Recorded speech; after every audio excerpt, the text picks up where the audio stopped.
Llaman a comparecer a científicos del CONACYT acusados por la Fiscalía General de la República. México envía a Haití segundo vuelo con migrantes repatriados. Sheinbaum anuncia el regreso de eventos masivos para este mes. Se anunciará vacuna para menores con comorbilidades. En Europa, migrantes sufren deportaciones violentas. Crisis humanitaria en Afganistán empeora rápidamente. Un error provocó la caída de Facebook, Instagram y WhatsApp. Conoce a los ganadores de los Premios Nobel 2021.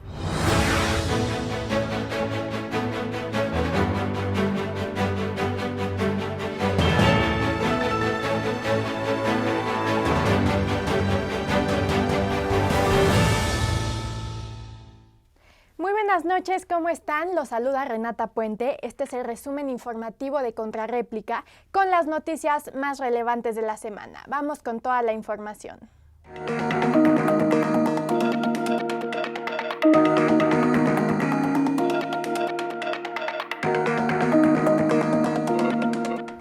Una investigación dada a conocer por el Consorcio Internacional de Periodistas de Investigación reveló que políticos, funcionarios y empresarios recurren a empresas de papel u offshore para trasladar sus fortunas a paraísos fiscales para evadir el pago de impuestos. Dentro de los documentos difundidos se encuentran los nombres de más de 3,000 mexicanos, entre los que destacan Julio Scherer, uno de los hombres más cercanos al presidente López Obrador, el exconsejero jurídico de la presidencia Jorge Arganis Díaz Leal, secretario de Comunicaciones y Transportes, y el senador por Morena Armando Guadiana, así como los empresarios Germán Larrea, María Asunción Aramburu-Zabala, Andrés Conesa, Olegario Vázquez Aldir, Carlos Peralta y la familia Salinas, entre otros. Santiago Nieto Castillo, titular de la Unidad de Inteligencia Financiera de la Secretaría de Hacienda y Crédito Público, informó que investigará a los mexicanos implicados en los Pandora Papers. En México, el uso de sociedades de papel puede ser particularmente controversial en el caso de políticos y funcionarios públicos, pues las pueden utilizar para esconder dinero y bienes procedentes de sobornos o desvío de recursos públicos. Esto es de particular interés en naciones como México, donde la corrupción es repampanante y el gobierno ha hecho un pobre trabajo impidiendo estos abusos. La investigación señala que ciudadanos mexicanos han creado sociedades de papel para comprar lujosas propiedades, jets privados y yates, pagar menos impuestos, administrar fortunas y herencias, pero también para gestionar inversiones, abrir cuentas bancarias y guardar las utilidades de sus negocios. Por su parte, el presidente de México, López Obrador, se pronunció por que se abran investigaciones y se persiga a los involucrados en los Pandora Papers. Esto fue lo que dijo. Conocer una lista de los que sacan dinero para guardarlo en el extranjero, una lista grande, y hay de todo. Bueno, decirle a los jóvenes, desgraciadamente, no es novedad. Los que tienen ahora 20 años no habían nacido cuando ya se había dado a conocer que el hermano del presidente Salinas, Raúl Salinas de Gortari, había sacado del país $100 millones utilizando un banco famosísimo, el segundo banco más importante de Estados Unidos en ese entonces. Además, como parte del escándalo fiscal, se dio a conocer que sacerdotes y empresarios cercanos a la congregación religiosa, los Legionarios de Cristo, crearon entre 2010 y 2011 una intrincada red de fideicomisos y empresas subsidiarias que opera desde un paraíso fiscal y que acumuló $295 millones en activos en empresas del sector inmobiliario, petrolero y tecnológico. Esto es en todo el mundo. Gobiernos de varios países se movilizaron para mitigar los daños de la difusión de millones de documentos que mostraron que líderes de todo el mundo recurrieron a paraísos fiscales para esconder cientos de millones de dólares. Una treintena de gobernantes y exgobernantes aparecen en los 11.9 millones de documentos filtrados por compañías de servicios de todo el mundo y divulgados por el Consorcio Internacional de Periodistas de Investigación. Al menos 6 personas fallecieron el fin de semana tras las intensas lluvias e inundaciones registradas en la ciudad de Querétaro, informó la Fiscalía General del Estado. Las autoridades señalaron que las precipitaciones fueron muy intensas en la zona centro, sur y oriente de la capital, al igual que las registradas en la ciudad de San Juan del Río, las cuales provocaron el desbordamiento del río San Juan, que afectó a unas 3.500 viviendas. Y por lo menos 6 de los 31 científicos del CONACYT, acusados por la Fiscalía General de la República, fueron llamados a comparecer por delitos de lavado de dinero, delincuencia organizada, peculado y uso ilícito de atribuciones y facultades. En meses pasados, la dependencia dirigida por el fiscal Alejandro Hertz Manero intentó en 2 ocasiones y sin éxito obtener órdenes de aprehensión contra los 31 científicos y exfuncionarios. Por su parte, los académicos acusaron que la Fiscalía General de la República no les ha proporcionado la carpeta de investigación. Según la Fiscalía, los acusados deben estar en una cárcel de máxima seguridad, ya que su capacidad económica les podría permitir realizar actos de corrupción en prisiones de mediana y baja seguridad. Sin embargo, la Fiscalía informó que intentará de nueva cuenta obtener las órdenes de aprehensión contra los científicos.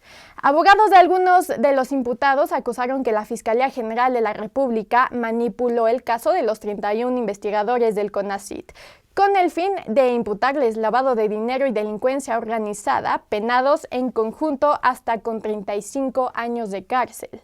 Aseguraron además que en la imputación de la Fiscalía ni siquiera hubo una denuncia previa de la Unidad de Inteligencia Financiera previsto por la ley como requisito de procedibilidad.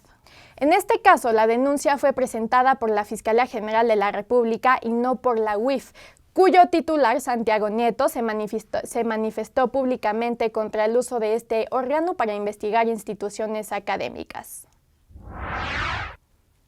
Por otra parte, el presidente Andrés Manuel López Obrador detalló que la iniciativa de reforma al sector eléctrico enviada a la Cámara de Diputados busca que la Comisión Federal de Electricidad tenga la mayoría de producción, se nacionalizará el litio y desaparecerán 2 órganos autónomos.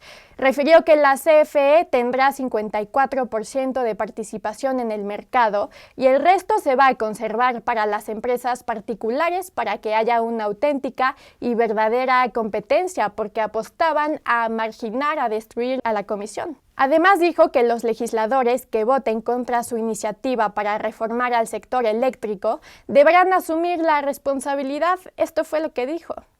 Les digo a los legisladores, no es amenaza ni mucho menos advertencia. Nada más que no va a haber anonimato. Aquí tenemos que dar la cara a todos, porque se trata de los intereses del pueblo.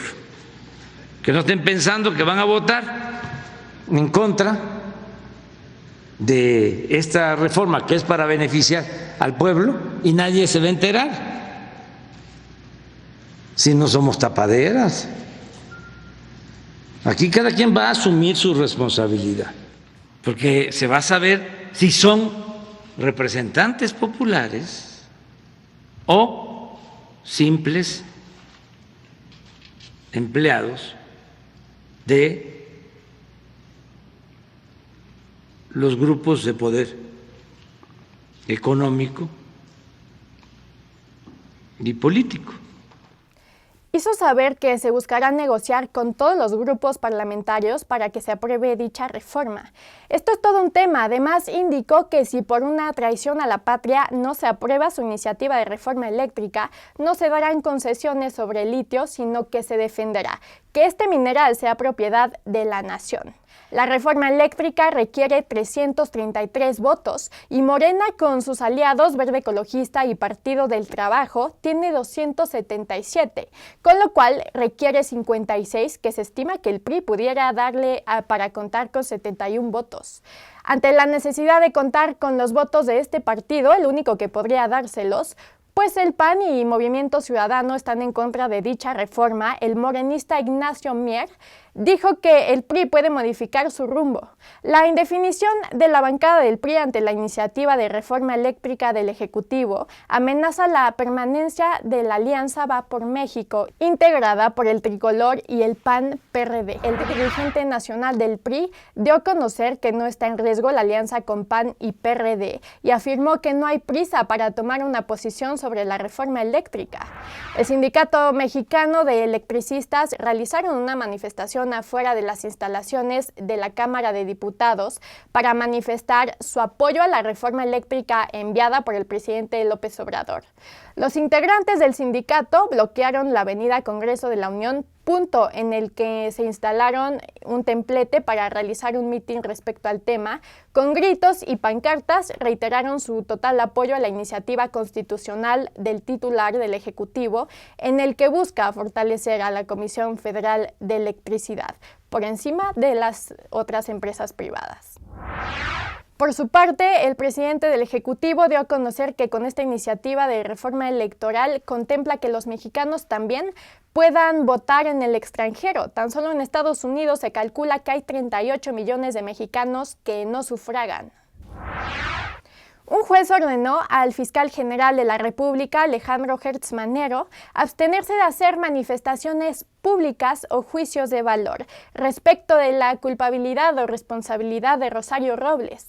El juez tercero de Distrito de Amparo en materia penal de la Ciudad de México, Augusto Octavio Mejía, concedió un amparo a la exsecretaria de Estado en contra de actos del titular de la Fiscalía General por votación a la presunción de inocencia y al debido proceso. Desde 2019, la exfuncionaria se encuentra reclusa en el Centro Penitenciario Femenil de Santa Marta Catitla por su presunta responsabilidad en el delito de ejercicio indebido del servicio público. Por otra parte, la Fiscalía General de la República, por medio de la Fiscalía Especializada de Control Competencial, obtuvo una vinculación a proceso en contra de José Antolino O., exfuncionario de la Secretaría de Desarrollo Social, derivado de su probable participación en el delito del uso ilícito de atribuciones y facultades en el caso conocido como la estafa maestra. En otros temas, Samuel García rindió protesta ante el Congreso local como gobernador de Nuevo León. Dio a conocer que ha estado trabajando con el mandatario de Jalisco, Enrique Alfaro, para buscar un nuevo convenio fiscal que beneficie a ambos estados. Señaló que este nuevo comienzo para el estado tiene que ir de la mano con el gobierno federal para mejorar la economía, la seguridad y la calidad de vida de los neoloneses. Aseguró que también buscará un nuevo comienzo de la mano de los empresarios para que el estado tenga una mejor relación con estos y así prospere la entidad. El gobernador de Nuevo León dio a conocer que tendrá sus propias conferencias matutinas 3 veces a la semana para informar sobre los temas más destacados del estado y la pandemia de COVID-19. La orfandad ocasionada por la pandemia de coronavirus ha afectado a 244.500 niñas y niños en México. De acuerdo con un análisis del Instituto Belisario Domínguez del Senado, todos ellos perdieron a sus cuidadores primarios o secundarios, incluyendo padre, madre, abuelos con custodia o que vivían con ellos. Además, precisó que México ha sido el más afectado en cuanto a la pérdida de cuidadores primarios y secundarios por cada 100 muertes reportadas. La Organización Panamericana de la Salud advirtió que la pandemia de COVID-19 en México no estará domada a pesar de que toda la población mayor de 18 años esté vacunada con al menos la primera dosis. En la conferencia de prensa semanal de la OPS sobre el COVID-19, el representante de la organización aseguró que casi todos los países de la región de las Américas reportan una transmisión comunitaria. La OPS estima que este tipo de transmisión continúe en 2022 y tal vez después, por lo que descartó que si toda la población está vacunada signifique que la pandemia podría terminar. El presidente López Obrador aseguró que para finales de octubre toda la población mayor de 18 años contará con al menos la primera dosis de la vacuna. La Secretaría de la Defensa Nacional, por medio de la empresa Aeropuerto Internacional Felipe Ángeles, registró el nuevo logo del aeropuerto ubicado en la base aérea de Santa Lucía, en sustitución del mamut con la sigla AIFA, que sería la imagen oficial de este aeropuerto. Según el INPI, el registro de la marca y el logo ocurrió el 14 de septiembre de este año y el gobierno pagó alrededor de 3,000 pesos para celebrar dicha operación. Este nuevo aeropuerto es uno de los proyectos insignia del presidente de México que será inaugurado el 21 de marzo de 2022. ¿Y qué tal que para fin de año el presidente López Obrador ya tiene contemplada una próxima rifa? Un gran terreno ubicado en los límites de Sinaloa y Nayarit. El predio comprado de manera fraudulenta por el Fondo Nacional de Fomento al Turismo al entonces gobernador sinaloense Antonio Toledo Corro en el sexenio del expresidente Felipe Calderón y tiene un valor de unos 120 millones de dólares. Aunque el gobierno ha intentado venderlo, no ha encontrado comprador, pese a que se encuentra a 1 hora del aeropuerto de Mazatlán. El sorteo lo hará la Lotería Nacional y las ganancias serán destinadas a la construcción de la presa Santa María, la cual se ubica en Sinaloa. Y México repatrió vía aérea el miércoles a un grupo de 129 haitianos en el marco de la estrategia coordinada con Puerto Príncipe para atender la crisis que desató una oleada de migrantes indocumentados hacia Estados Unidos, informó el Instituto Nacional de Migración. Esta es la nota. Repatriación voluntaria de migrantes haitianos desde México. Un grupo de 70 personas fue enviado el miércoles de la ciudad de Villahermosa al sureste de México con destino a Puerto Príncipe, capital de Haití, como parte de los esfuerzos para atender la oleada masiva de inmigrantes indocumentados que buscan llegar a Estados Unidos. El gobierno mexicano habilitó un estadio en la ciudad de Tapachula, cerca de la frontera con Guatemala, para atender más de 13,200 pedidos de asilo. Todavía siguen siendo los haitianos quienes más repuntan. El día de ayer, de las 804 personas, el 78% correspondió a personas de Haití, seguido por personas de Honduras.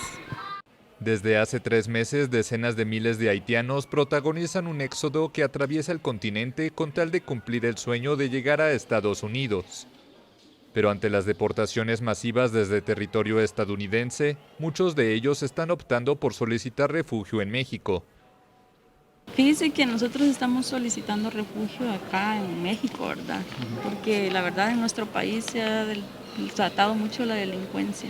Entonces estamos solicitando refugio para poder comenzar acá a trabajar y todo, ¿verdad? Poder salir adelante acá y por el momento tenemos ya 2 meses de estar acá y sí, me gusta mucho este país.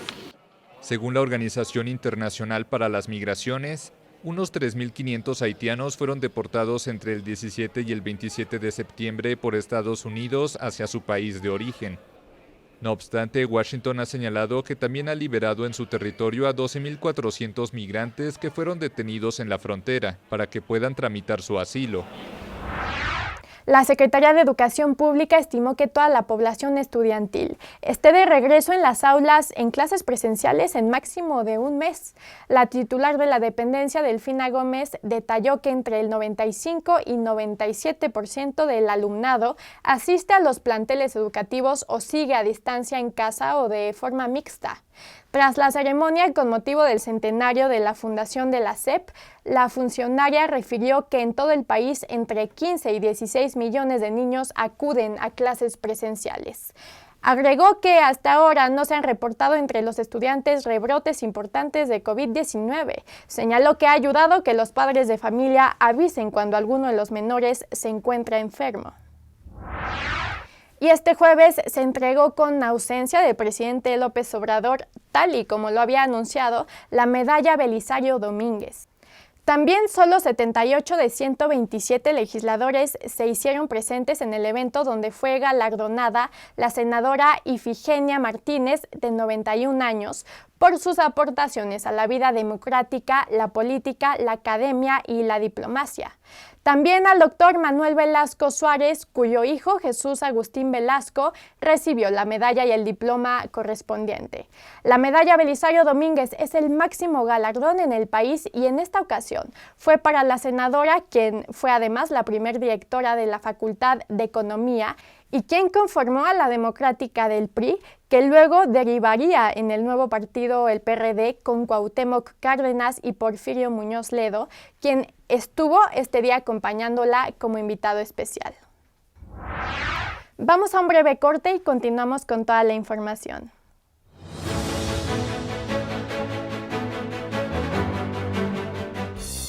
Los personajes, las declaraciones, las finanzas, toda la acción del deporte y la información más relevante de la semana, en un solo lugar. No te pierdas del recuento de las noticias más destacadas de la semana en el resumen semanal con Renata Puente. Todos los viernes, 8:30 de la noche, solo por contrarréplica.mx. Periodismo de investigación.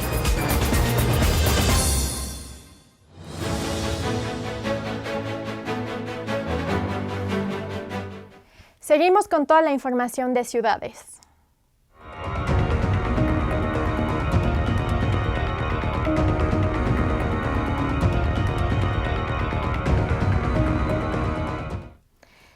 Luego de 2 años de permanecer en obras, el gobierno de la Ciudad de México retiró las vallas metálicas que rodeaban el Ángel de la Independencia, ubicado sobre Paseo de la Reforma. La Victoria Alada sufrió daños tras los sismos de 2017, incluida una fractura en el fuste de su columna, por lo que fue sometida a una restauración exhaustiva. El proyecto de restauración contó con una inversión de 14 millones de pesos y se efectuó en colaboración con la UNAM, Secretaría de Cultura Capitalina e Instituto Nacional de Bellas Artes y Literatura. La jefa de gobierno de la Ciudad de México, Claudia Sheinbaum, informó que los eventos masivos regresarán a la capital del país en este mes de octubre gracias al avance en la vacunación contra COVID-19. Durante la presentación del Tianguis Turístico 2023 que se realizará en la Ciudad de México, la mandataria local señaló que la vacunación ha tenido un avance del 98%, por lo cual agradeció la participación de la ciudadanía. Recordó que los eventos masivos regresarán con el Gran Premio de México de la Fórmula 1 en el Autódromo Hermanos Rodríguez y con el Festival Corona Capital, los cuales dijo son seguros de realizarse. Añadió que también se realizarán festejos por el Día de Muertos y otras actividades que serán anunciadas en los próximos días. Luego de que este sector fuera aprobado por el Programa Nacional de Vacunación, la próxima semana comenzará la etapa de los menores de 12 años y más que tengan alguna enfermedad como diabetes o alguna comorbilidad. ¿Cómo registrar a menores de 12 a 17 años con morbilidades para la vacuna contra COVID-19? La semana pasada, la titular de la Secretaría de Salud local, Oliva López Arellano, destacó que las enfermedades que serán consideradas para la vacuna de los menores son inmunosupresión, cáncer, trasplantes, VIH, enfermedad pulmonar crónica grave, afecciones crónicas del riñón, hígado y sistema digestivo, enfermedad neurológica crónica, enfermedades cardiovasculares, diabetes y otras enfermedades endocrinas, particularmente obesidad grado 2 o mayor, anomalías genéticas o cromosómicas y embarazo adolescente. Asimismo, refirió que para la inoculación de este sector será principalmente en los hospitales de la Ciudad de México. Y autoridades del Estado de México derrumbaron 11 casas en la colonia Lázaro Cárdenas, segunda sección de Tlalnepantla, lo anterior debido al derrumbe en el Cerro del Chiquihuite. De igual manera, el gobierno municipal informó que las demoliciones ocurrieron por daños estructurales en las casas y que hasta el momento no se tienen previstos más derrumbes. Asimismo, se informó que se desalojaron 178 viviendas, familias a las que el gobierno de Tlalnepantla apoyará con 5,000 pesos mensuales hasta diciembre para el pago de renta como medida de precaución tras este derrumbe. Por otro lado, se dio a conocer que autoridades de los 3 órdenes de gobierno mantendrán 7 filtros de seguridad las 24 horas para proteger las pertenencias de las familias afectadas.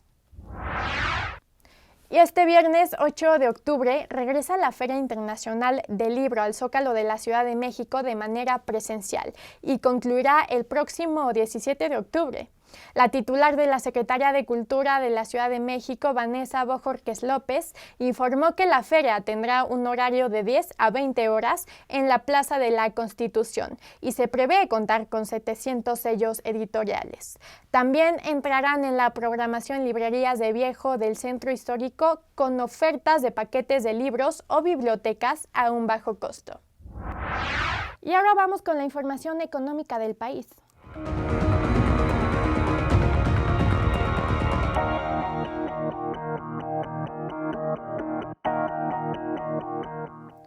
Estados Unidos creó 194,000 puestos de trabajo en septiembre, con lo que la tasa de desempleo cayó hasta el 4.8%, de acuerdo con datos publicados el viernes por el gobierno. Se generaron menos puestos de trabajo de los esperados, pero la tasa de paro bajó más de lo que prevenían los analistas. El Departamento de Trabajo señaló que el empleo aumentó en el ocio y la hostelería, sectores muy afectados por el COVID-19, pero disminuyó en la enseñanza pública. La economía estadounidense ha creado 17.4 millones de puestos de trabajo desde abril de 2020, cuando el mercado laboral tocó suelo por la llegada del COVID-19, aunque, de acuerdo con datos oficiales, aún le faltan 5 millones de empleos que tenía antes de la pandemia.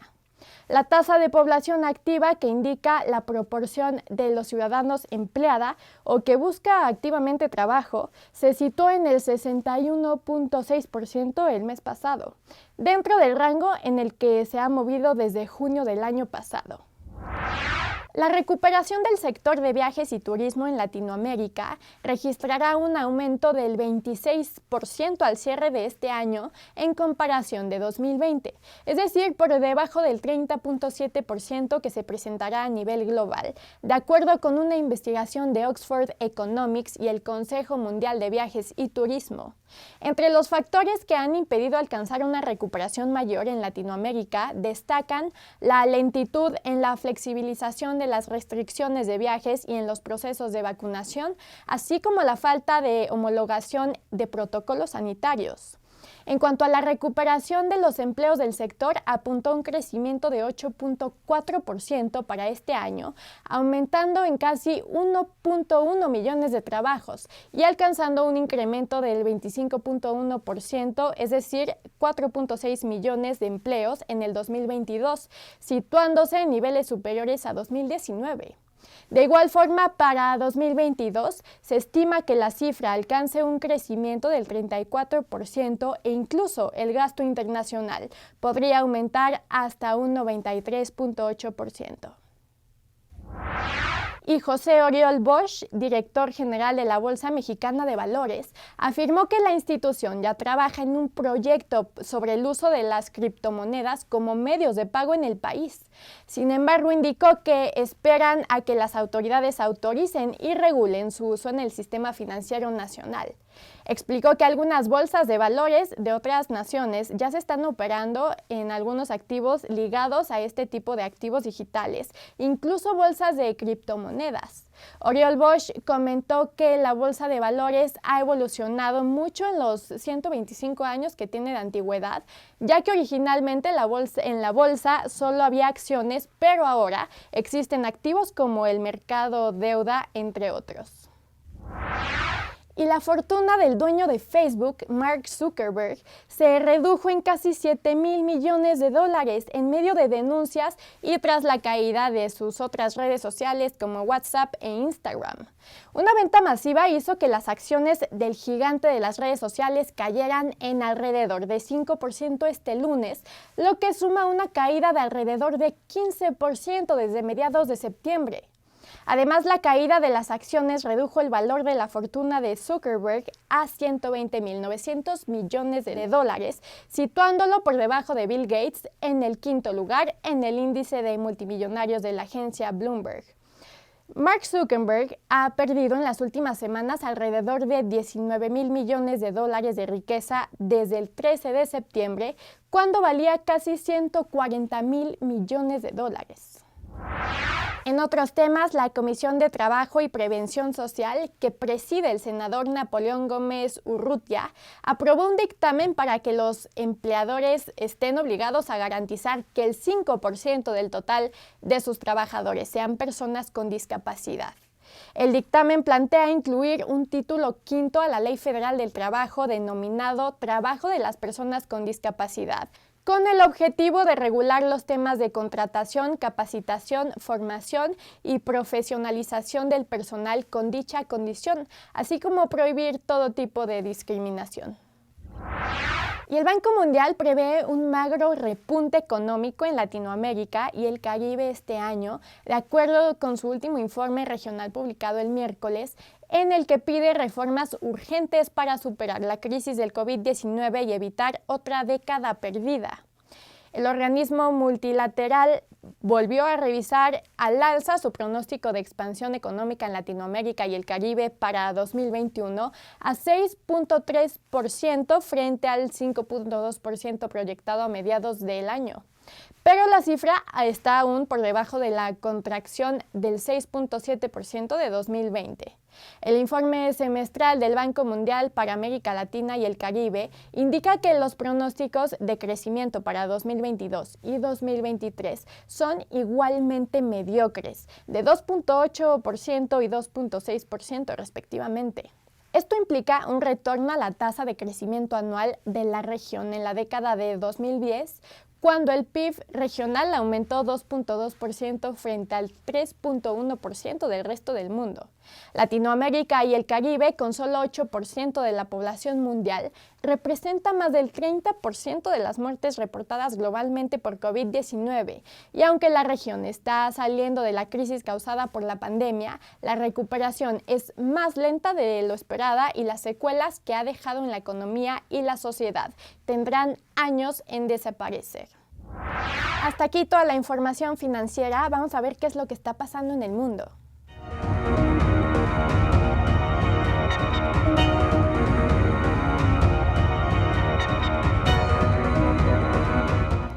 Gran Bretaña y Estados Unidos se encuentran entre los países que no han apoyado una propuesta presentada en Naciones Unidas que reconocería el acceso a un medio ambiente seguro y saludable como un derecho humano, provocando críticas de que estén socavando sus promesas antes de la conferencia sobre el clima.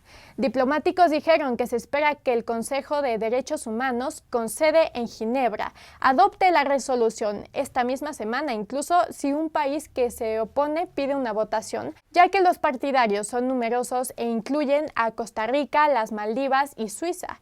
Si se aprueba, los defensores del medio ambiente dicen que presionará a los países para que se unan a más de 100 estados que ya reconocen el derecho legal a un entorno saludable. La Organización Mundial de la Salud calcula que 13.7 millones de muertes al año, es decir, alrededor del 24.3% del total, se deben a riesgos medioambientales como la contaminación del aire y la exposición a sustancias químicas. Y el Premio Nobel de Química fue atribuido el miércoles al alemán Benjamin List y al estadounidense David Macmillan por haber desarrollado una nueva herramienta de construcción de moléculas que ha vuelto más limpia la química y ha mejorado la investigación farmacéutica. Mientras que el Nobel de Física 2021 fue concedido el martes a 2 expertos en la modelización física del cambio climático, el nipoestadounidense Shukuro Manabe y el alemán Klaus Hasselmann, así como al teórico italiano Giorgio Parisi, experto en el desorden en los sistemas complejos. El premio Nobel de Medicina recayó en el estadounidense David Julius y el estadounidense de origen libanés y armenio Ardem Pataputian por descubrimientos sobre la forma en la que el sistema nervioso transmite la temperatura y el tacto. Finalmente, el novelista Abdulrazak Gurnah, nacido en Tanzania y residente desde hace varios años en Reino Unido, ganó este premio Nobel de Literatura. En otros temas, la Iglesia Católica Francesa abusó sexualmente de más de 200,000 niños en los últimos 70 años, reveló una investigación publicada el martes, cuyos autores acusan a la institución de hacer la vista gorda durante demasiado tiempo. La Iglesia habría mostrado una indiferencia profunda, total e incluso cruel durante años, protegiéndose a sí misma en lugar de a las víctimas de lo que era un abuso sistémico. El estudio, basado en investigaciones y encuestas, estimó que había alrededor de 216,000 víctimas y el número podría aumentar a 330,000 si se incluye el abuso por parte de miembros laicos. Además, se reveló que se han reportado entre 2,900 y 3,200 presuntos pedófilos en la Iglesia francesa durante los últimos 70 años. La Curia Católica no solo tomó las medidas necesarias para prevenir el abuso, sino que tampoco informó al respecto y a veces puso a los niños en contacto con los depredadores. Por su parte, el Papa expresó su vergüenza ante este escándalo de abusos sexuales contra menores. Es el momento de la vergüenza.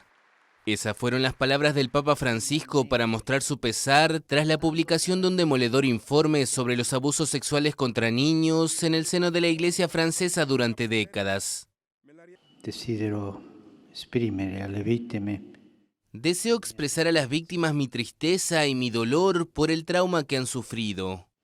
Per i traumi che hanno subito e anche la mia vergogna. Y también mi vergüenza, nuestra vergüenza, mi vergüenza, por la incapacidad de la Iglesia durante mucho tiempo para ponerlos en el centro de sus preocupaciones. Un informe independiente publicado el martes en Francia concluyó que más de 216,000 menores fueron víctimas de abusos sexuales en el seno de la Iglesia Católica en el país desde 1950. La cifra ascendería a 330,000 si se tiene en cuenta hechos perpetrados por laicos que trabajaron en instituciones religiosas. Francisco invitó a todos los responsables religiosos a seguir adelante con sus esfuerzos para que dramas semejantes no se reproduzcan. Además, pidió a los católicos franceses que asuman sus responsabilidades para que la Iglesia sea una casa segura para todos. El pontífice argentino ha convertido la lucha contra las agresiones sexuales en una de sus prioridades y publicó en 2020 un manual para gestionar denuncias en la Iglesia. Una persona abrió fuego este miércoles en una escuela secundaria de la ciudad de Arlington, Texas, alcanzando a varias personas, informó la policía y la prensa local. Esta es la nota. Tiroteo en una escuela secundaria de Estados Unidos. 4 personas resultaron heridas el miércoles en un colegio de Arlington, en el estado de Texas. Según la policía, no se trató de un tiroteo al azar, sino que los disparos fueron el resultado de una pelea entre estudiantes en un salón de clases. Las autoridades identificaron como sospechoso a Timothy George Simpkins, un alumno de 18 años que huyó en automóvil tras la balacera y fue arrestado posteriormente. De los 4 heridos, 3 fueron trasladados al hospital y el cuarto fue atendido en el lugar con lesiones leves. La secundaria Timberview fue acordonada y los estudiantes fueron evacuados en autobuses. Después de un año con clases en línea debido a la pandemia, las escuelas en Estados Unidos reabrieron sus puertas. Los tiroteos en los centros educativos son un problema recurrente en el país. En 2018 hubo 25 tiroteos en escuelas y en 2019 se contabilizaron 23 de estos episodios. Y en temas de pandemia, Pfizer dijo el jueves que solicitó formalmente a Estados Unidos la autorización de emergencia para aplicar su vacuna anti-COVID a niños de entre 5 y 11 años. Grandes cantidades de niños se han contagiado de la variante Delta del coronavirus e inmunizar a la población más joven es considerado un factor clave para mantener abiertas las escuelas y ayudar a terminar con la pandemia. La vacuna Pfizer-BioNTech cuenta con la plena autorización de la FDA para los mayores de 16 años. Pfizer dijo en su cuenta de Twitter que las dos empresas oficialmente presentaron su pedido a la FDA para el uso de emergencia de la vacuna en niños de 5 a 11 años. Unidades especiales de policías rechazaban de manera ilegal y a veces violenta a migrantes que intentaban llegar a Europa, en especial en las fronteras de Grecia y Croacia, reveló el miércoles una investigación de varios medios. Las pesquisas realizadas a lo largo de 8 meses por periodistas de 7 países y 8 medios diferentes revelaron un sistema a cargo de unidades especiales que muchas veces ocultan la identidad que llevan en el uniforme y se cubren el rostro con pasamontañas, de acuerdo con medios locales. Videos y testigos señalan a unidades griegas de guardacostas encargadas de interceptar a buscadores de asilo en barcos en el mar Egeo y dejarlos a la deriva en lanchas salvavidas. No ha habido respuesta de los gobiernos de Croacia y Grecia a las consultas de los periodistas sobre esta investigación. La investigación incluyó evidencia visual de drones, cámaras térmicas y cámaras de cacería activadas de forma remota. Amnistía Internacional dijo que es alarmante que la Comisión Europea siga cerrando los ojos a las violaciones de la ley europea e incluso continúa financiando policías y operaciones fronterizas en algunos de estos países. Y la crisis humanitaria en Afganistán está creciendo a una escala y velocidad sin precedentes, declaró el Programa Mundial de Alimentos, quien pidió más generosidad a la comunidad internacional. Señaló que antes de que los talibanes llegaran al poder a mediados de agosto, ya se tenía una crisis humanitaria de proporciones increíbles, que afectaba a unos 18 millones de personas. Simplemente está escalando y empoderándose. Se prevé que estas cifras aumenten y en particular en torno a las cuestiones de alimentación y la malnutrición, precisó la directora local del Programa Mundial de Alimentos al mencionar que también existe una crisis de liquidez en efectivo, lo que hace aún más urgente que la comunidad internacional colabore antes de la llegada del temido invierno en Afganistán. Y un juez federal estadounidense bloqueó temporalmente la ley que prohíbe la mayoría de los abortos en Texas. La norma aprobada el 1 de septiembre prohíbe el aborto en cuanto se pueden detectar latidos de corazón del feto, usualmente alrededor de 6 semanas de embarazo, antes de que muchas mujeres sepan que están embarazadas, sin excepción para incestos ni violaciones. El juez Robert Pittman dijo que la Corte no autorizará un día más de esta ofensiva privación de un derecho tan importante. La demanda fue interpuesta por la administración del presidente Joe Biden, que estima que la ley es inconstitucional. Y Rusia ha pospuesto hasta julio de 2022 el lanzamiento de la nave espacial Luna 25 y su misión al polo sur de la Luna. De acuerdo con el director general de la agencia espacial rusa Roscosmos, Dmitry Rogozin, Rusia quería inicialmente enviar la Luna 25 en octubre de este año, pero en agosto retrasó la misión a mayo de 2022 para tener tiempo para efectuar pruebas adicionales en el equipo a bordo. Vamos a verlo.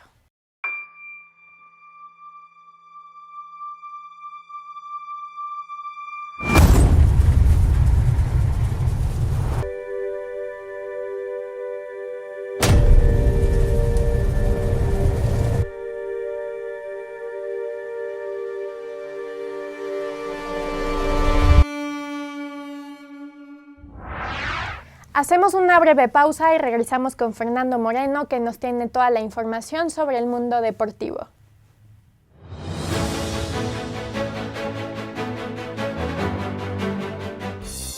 Los personajes, las declaraciones, las finanzas, toda la acción del deporte y la información más relevante de la semana, en un solo lugar. No te pierdas del recuento de las noticias más destacadas de la semana en el resumen semanal con Renata Puente.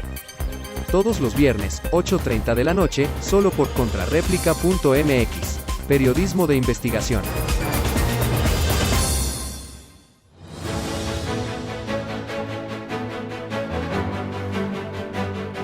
Estamos de vuelta con Fernando, que nos contará todo lo que está sucediendo con los deportes.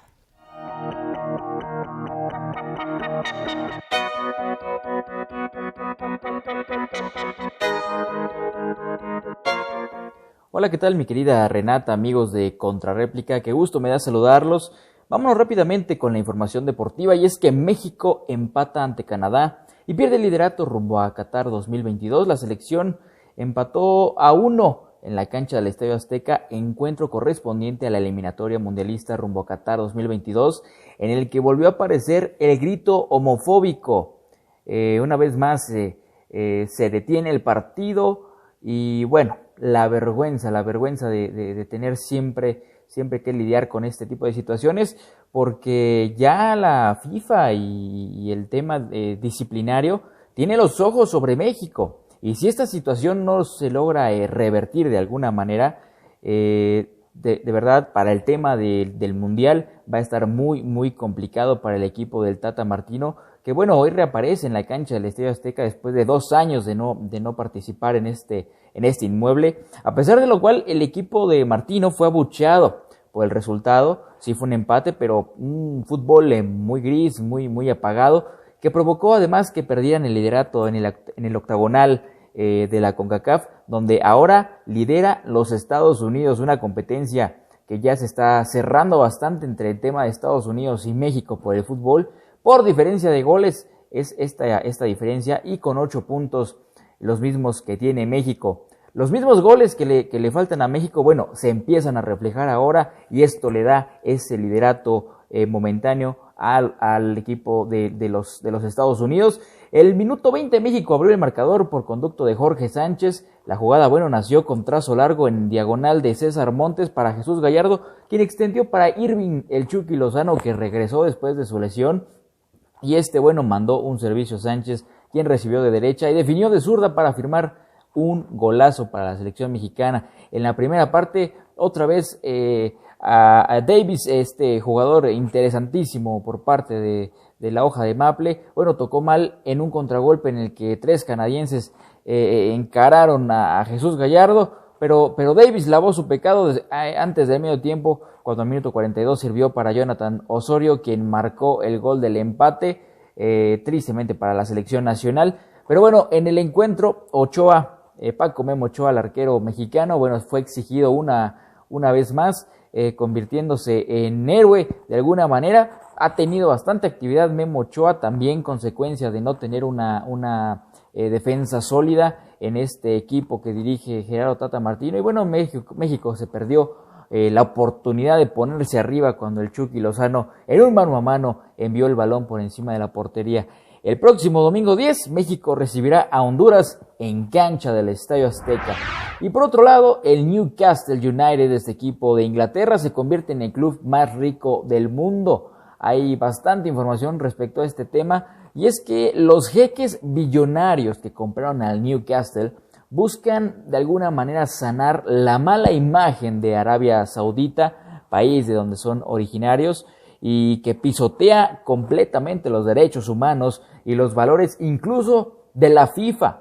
Toman al deporte como nicho de inversión, pues quieren preparar a su nación para un futuro sin petróleo, por lo que poco a poco ganarán más terreno en la compra de equipos o albergando eventos deportivos de élite como la Fórmula 1, el boxeo, rallies, ciclismo, entre otros. El Newcastle se convierte en el club más rico del mundo. Es uno de los equipos más antaños, más clásicos de la Premier League de Inglaterra, y gracias a su venta será 50 veces más millonario que el propio Paris Saint-Germain. Sí, señores, este equipo donde recientemente se hizo bastante fiesta por la llegada de Lionel Messi, se hablaba mucho que era el equipo que le podía pagar el sueldo millonario a Lionel Messi, y bueno, ahora viene esta noticia del Newcastle con la competencia de jeques, esa lucha financiera casi eterna entre el tema de Qatar, Emiratos Árabes y bueno, de este lado pues Arabia Saudita,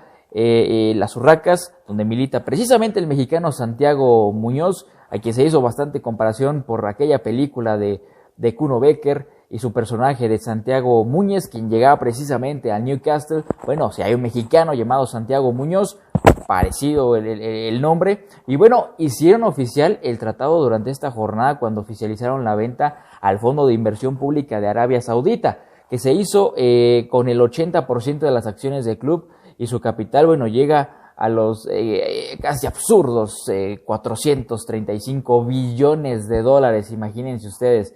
Se ha apoderado del top mundial, pues ningún club de fútbol se equipara a la fortuna que ahora tienen. Y no solo eso, amigos, pues ni juntando a los 5 equipos más ricos del mundo, previo a su inclusión, alcanzan una cuarta parte de la fortuna que tiene el nuevo dueño del Newcastle. Y bueno, estos personajes se desenvuelven en un país, Arabia Saudita, que viola completamente los derechos humanos. La apuesta de los jeques de esta nación, lo que les comentaba, por invertir en el deporte va más allá de un simple gusto o un lujo personal. Hay que tomar en cuenta que Arabia Saudita es uno de los países más fuertes en materia petrolera, y bueno, ahora está en la búsqueda de atraer inversionistas, teniendo todo este tema de deportivo, teniendo ahora la apuesta por la inversión en materia deportiva y fuera de la mina de oro que es el petróleo. Además, aprovechan esto para intentar cambiar su imagen ante el mundo.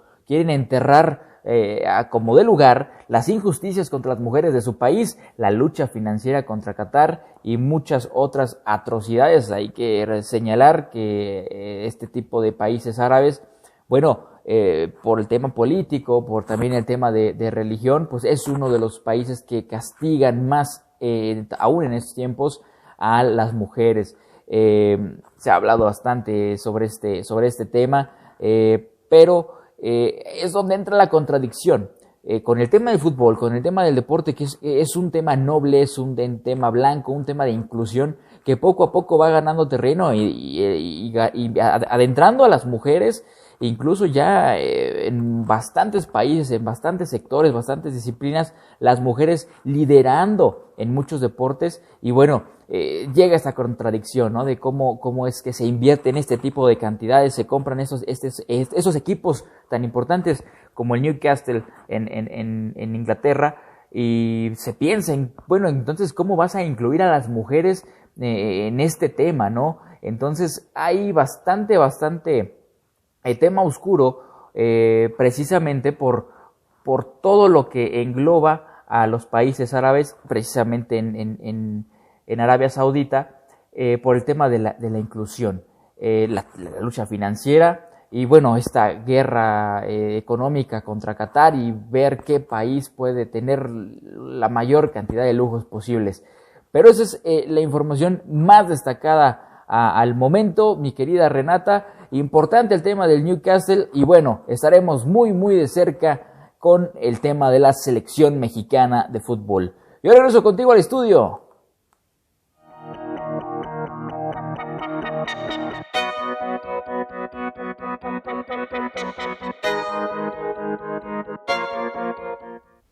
Gracias, Fernando, por toda la información, y seguimos con las tendencias del mundo.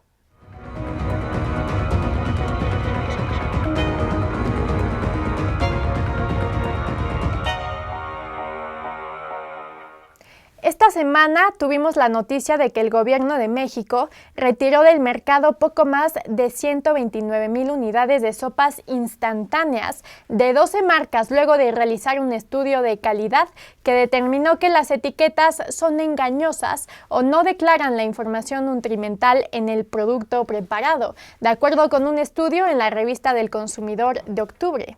Ricardo Sheffield Padilla, titular de la Profeco, expresó que varias de estas sopas dicen tener queso y pollo cuando no contienen estos ingredientes. Incluso dijo que besando a un pollo se obtiene más pollo que en estas sopas.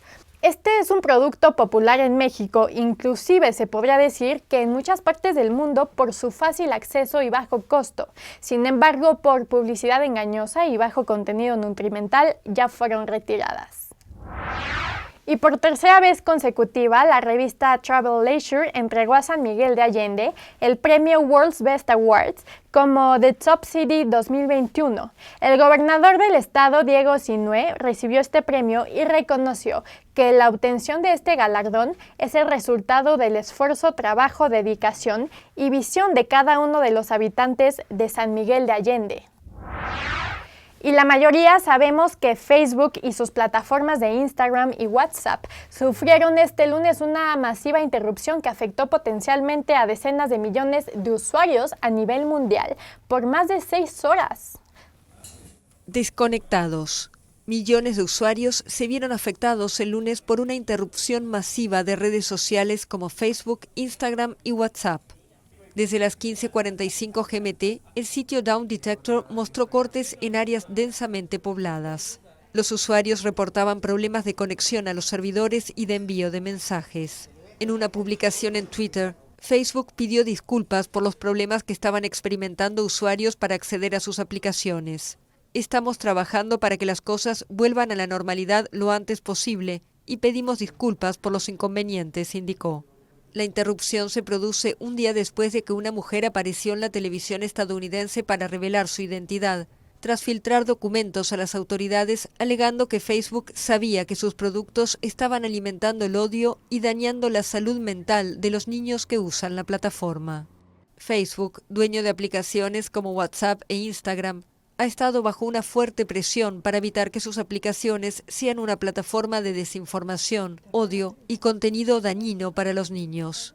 Legisladores estadounidenses buscan aprobar nuevas reglas que actualicen las protecciones en línea creadas hace décadas, cuando todavía no existían las redes sociales. En una publicación, Facebook explicó que sus ingenieros emitieron una orden que, sin querer, hizo caer todas las conexiones de su red, desconectando efectivamente los centros de datos de Facebook a nivel mundial. Por su parte, el fundador de Facebook, el multimillonario estadounidense Mark Zuckerberg, ofreció disculpas a los usuarios por los problemas que los servicios de esa red social de Instagram y WhatsApp. Ante esto, expertos calculan que Zuckerberg perdió casi $6,000 millones en cuestión de horas solamente el lunes. Y vamos a ver esto que ocurrió en una cafetería de París, Francia, con la temática de la serie de Netflix El Juego del Calamar. Los clientes decidieron quién entraría primero a golpes, pelea que agrandó el caos en las afueras del establecimiento.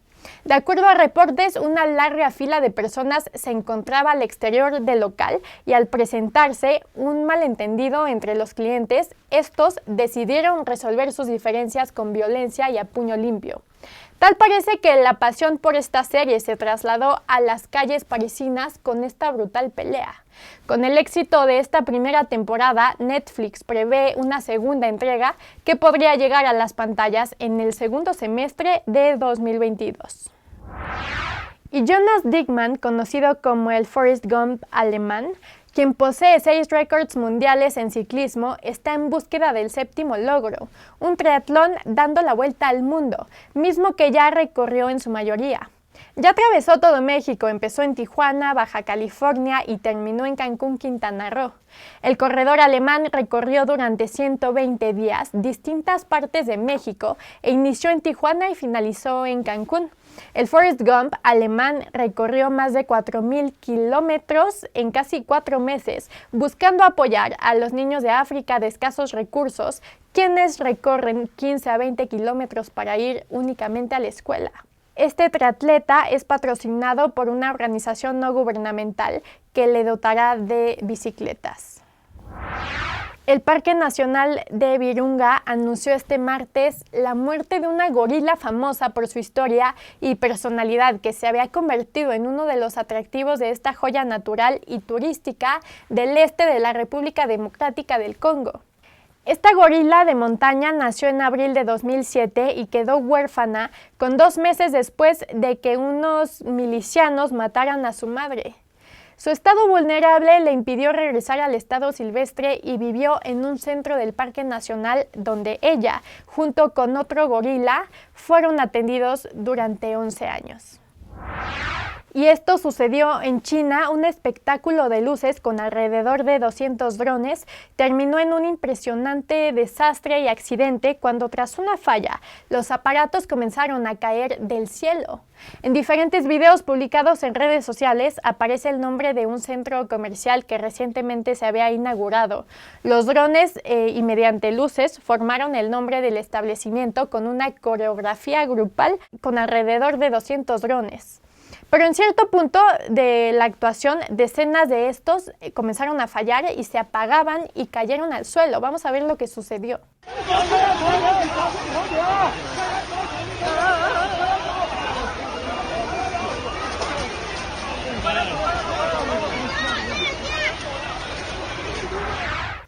Y bueno, no hay reportes de personas lesionadas por este incidente, pese a que no se saben las causas exactas de por qué ocurrió. Algunos expertos aseguran que las intermitencias en señales de Internet que se registraron el lunes a nivel mundial provocaron la desconfiguración de estos drones, causando totalmente su desplome.